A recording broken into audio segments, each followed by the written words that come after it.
Steelers and the Texans. I cannot wait for it. But we've also got even something special. And joining us here on the program, Miami in the national championship. It is exciting to see Miami back in it against Indiana. Joining us, former offensive lineman and Miami alumni, Joaquin Gonzalez joins us here.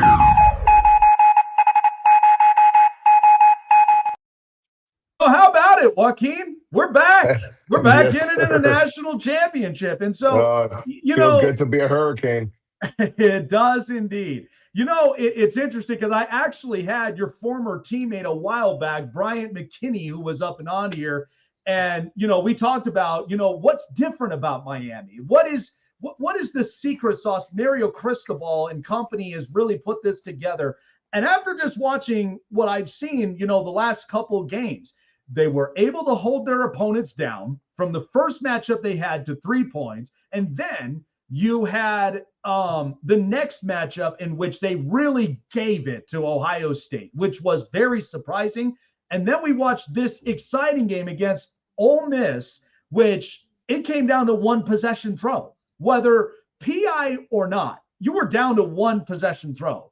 But at least Miami was able to hold it together, and now we're back in the national championship. So when you look at this Miami team, and I know it's got to reminisce some memories here, being in this very program in this university, but how good does that got to feel? And especially with the way this program has put themselves together here in 25 to 26. Yeah, absolutely. I think that, when you really break down the team, the biggest difference that we haven't had here in quite some time has been the trenches, right? You look at the O line and the D line play, and that's something that has been lacking at the University of Miami for quite some time. You look back at our last national championship team in 2001 and then '02. I mean, those were teams that were stacked with guys that could fight in the line of scrimmage. And when you have guys that can control the line of scrimmage, it really kind of sets up for you to set the tone of that game. I would say, from the, in the CFP, obviously, Ole Miss would probably be the worst game that we've played versus Texas A&M, Ohio State, and Ole Miss. But we controlled the time of possession. I think it was almost 42 minutes to 18 minutes then, and it just couldn't find, the opportunities to score.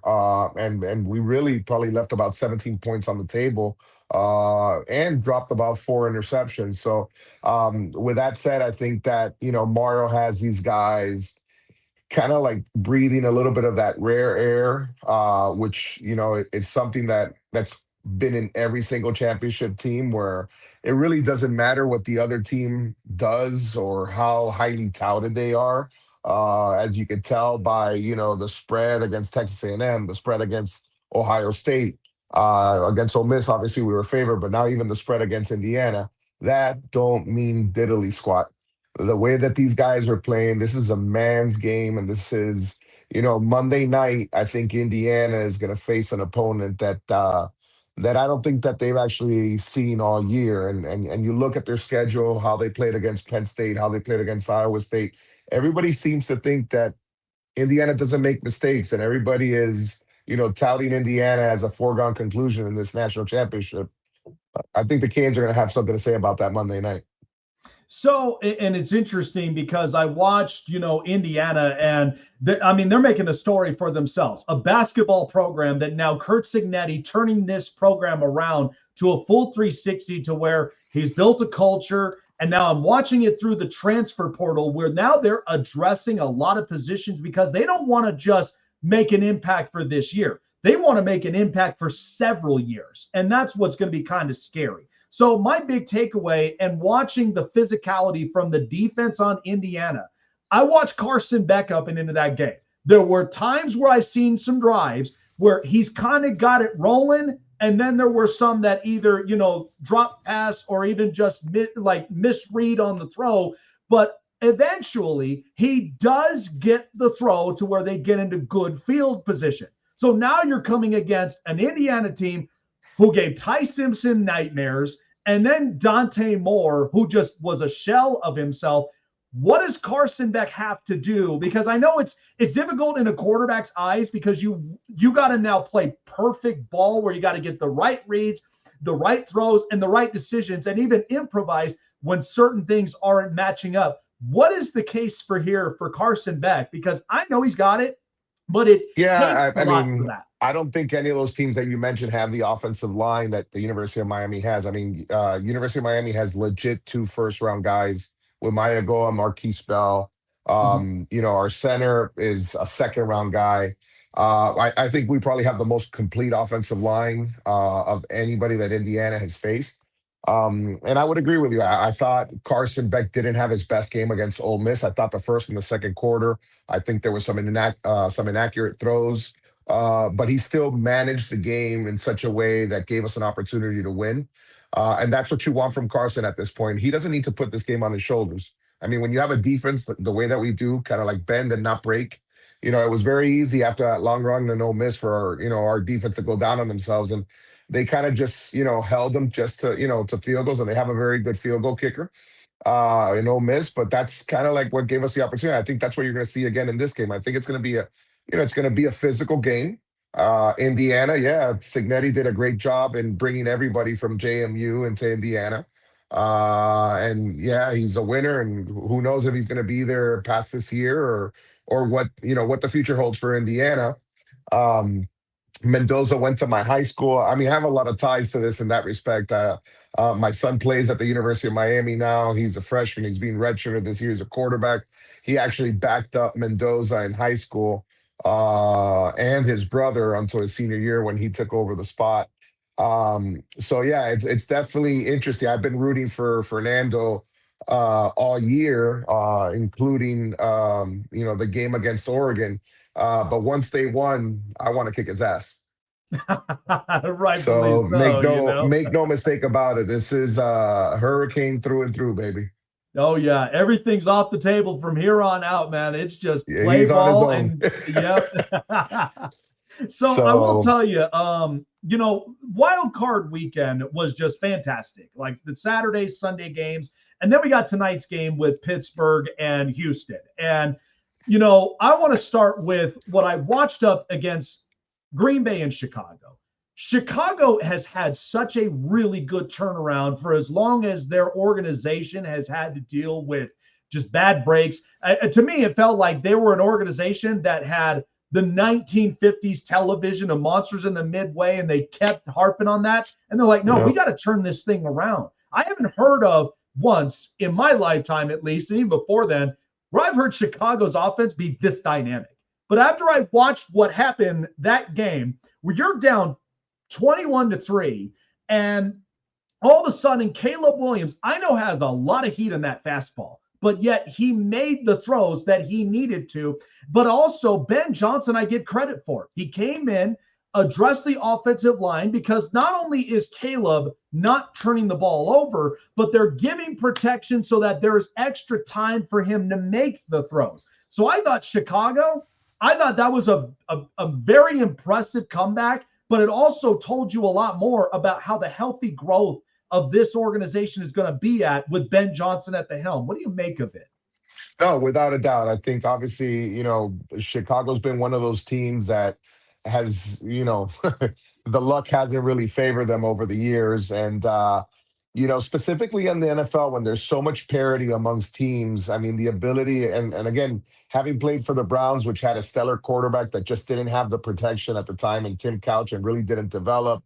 And then moving on to the Colts and blocking for Peyton Manning and seeing what a good offensive line with a smart quarterback could do. And I think that's what we're starting to see in Chicago. I mean, they definitely addressed the offensive line. And when you see, Caleb Williams go back there and go through the progression and make his reads, he's finally understanding that he doesn't have to win the game on his arm. I mean, he's actually going through his progression, using his tight ends, using his backs out of the backfield, and really just moving the chains and getting yourself into completed, into good down and distances. And that's what we saw. And it gave him an opportunity to win the game there at the end. And it was great to see. So speaking of Peyton Manning, because I know that, I mean, you've been watching the narratives. I'm sure that you have. I mean, it's been blasting all from the start of the end of the game last night. But I'm about to throw some truth serum, and I don't want to be cutthroat up on this. But from an offensive line perspective, Justin Herbert, in my opinion, Joaquin, I mean, this is year 6. We're going on to year 7 with this thing. For him to be as beaten and battered as he has been all year long, I don't take away the fact that he has carried this team to go at 11-6. However, you were able to defend arguably one of the greatest quarterbacks we've seen in our lifetime. But we knew with Peyton, he was able to ad lib and he was able to change things up because there were things he was seeing that was not quite right, that knew we needed to change this up to get better protection. For Justin Herbert, my argument is you're 0-3 in the playoffs right now. And I mean, we all remember Peyton in his first 3 playoff games, and that wasn't like, we all know the story there. However, there are times when you are a quarterback that you got to take matters up and into your own hands, regardless if injuries have plagued up, the offensive line hasn't quite executed the way that it has. I mean, what really is the median on this? Because people are already saying the narratives. Justin Herbert's not the guy. He's not that talented. And at times it's like when you lead, you got to lead by example, and you got to take the ball into your hands and make something out of nothing. But then also it's hard to do that when you got a banged up offensive line and there's not a whole lot of time and protection from that. What's kind of like your personal perspective and experience? Where does it really lie in the middle with this? So it's funny because the Chargers is one of the teams that we keep an eye on, and there's so many correlation down here living in Miami that the Dolphins make that they should have picked up Herbert versus Tua.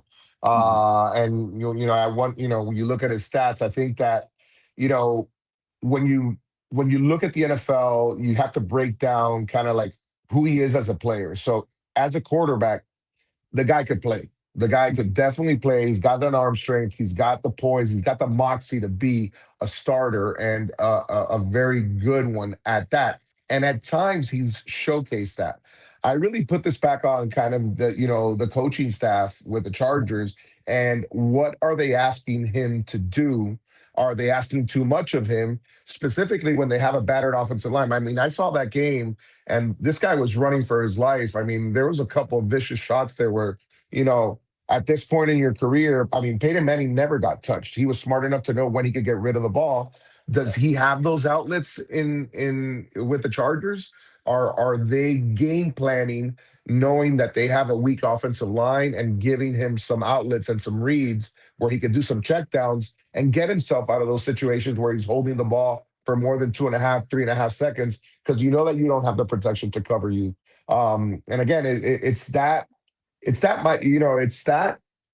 detailed in the NFL. That's one of the things that was so eye-opening to me moving from college, and I played at a very big-time college in the University of Miami, but moving on to the NFL, understanding how they break down the game literally to milliseconds from the snapper to the holder, from the snapper to the tee where they kick the ball, from where you take your third step as an offensive tackle and where the quarterback is in his progression.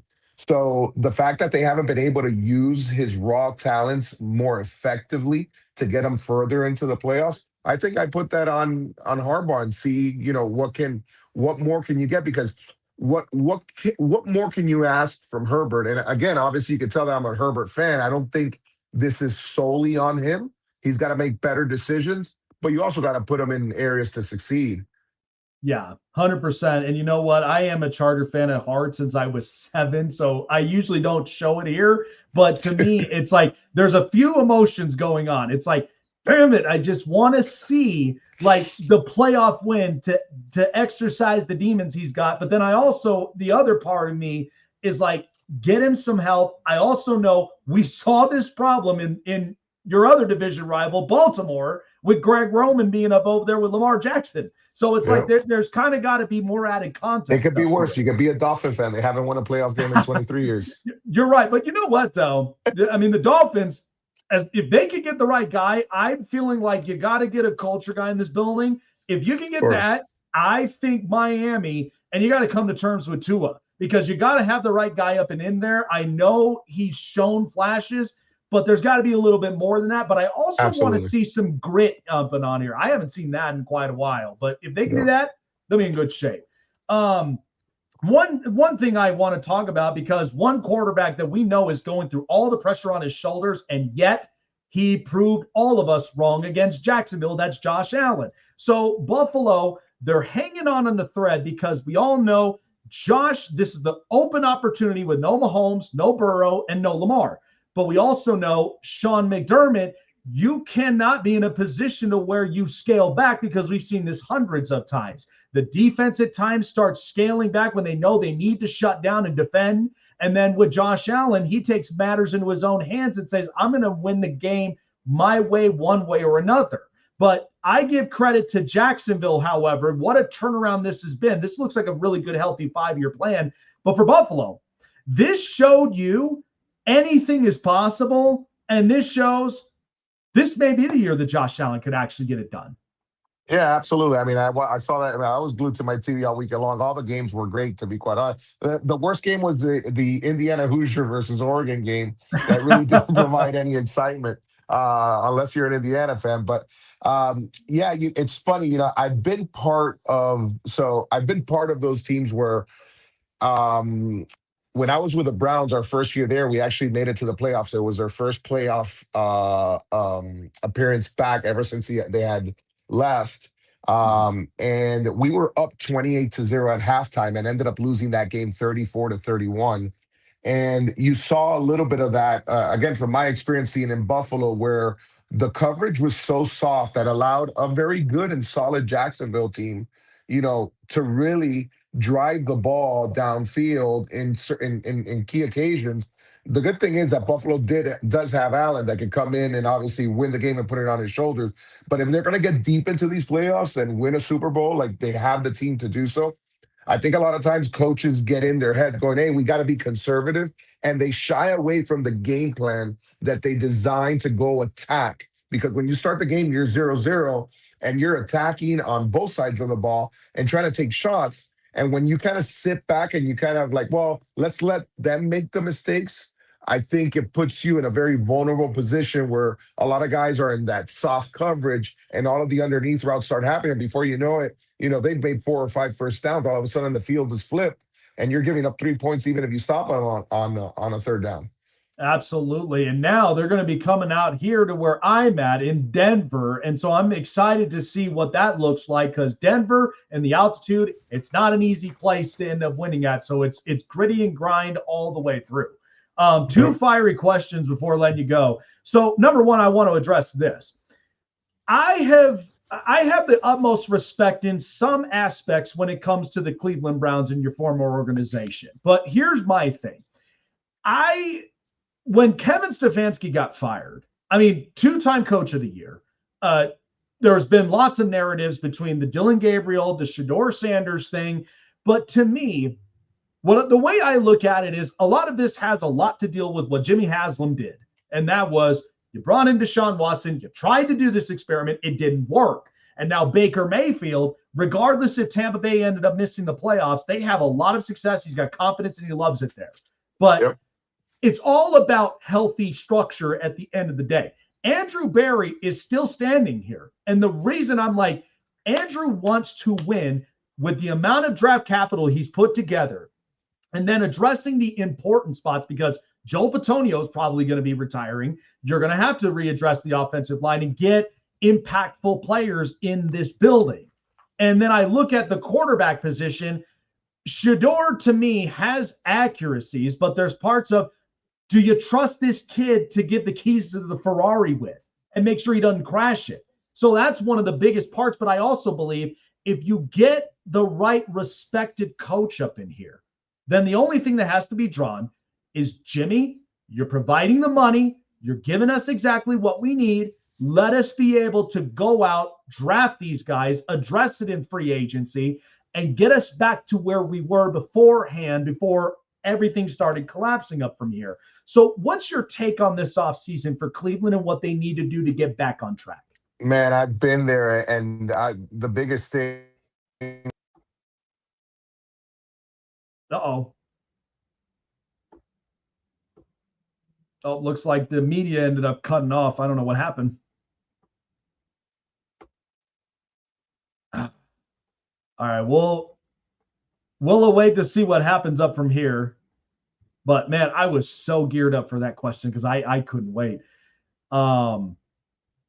Yeah. Joaquin Gonzalez, ladies and gentlemen. We'll wait until he gets his media feedback up. But yeah, it's a pretty hard conversation for sure. But it's one of those conversations that you really have to think outside the box and really kind of see it for what it is. And I think, to really talk about it when it comes to the cadence and when it comes to the improvisation and the audible type deal with Justin Herbert is when you lead by example, the thing of it is you're not always going to have that Superman cape on your back and that Superman S on your chest every time.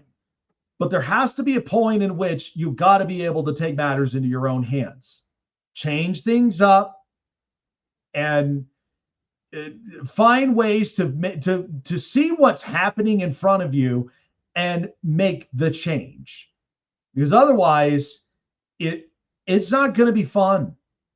And right now, it's not fun for Justin Herbert. That is the hardest thing that now we're coming into this, we're coming into this conclusion. And so I believe that the Chargers can get it done, but matters of which, how are they going to do that in order to get it done? That's the serious question. So I think, there's a lot they have to discuss because Greg Roman, for one, the state of the offensive line is another, especially when you're thinking about Mekhi Becton and Bradley Bozeman and Zion Johnson and a lot of these guys up front, because you can have the great tackles with Alt and Slater, but if you're getting blown up and beaten up front, that's where it's going to be the issue. All right, we got the media back up from here.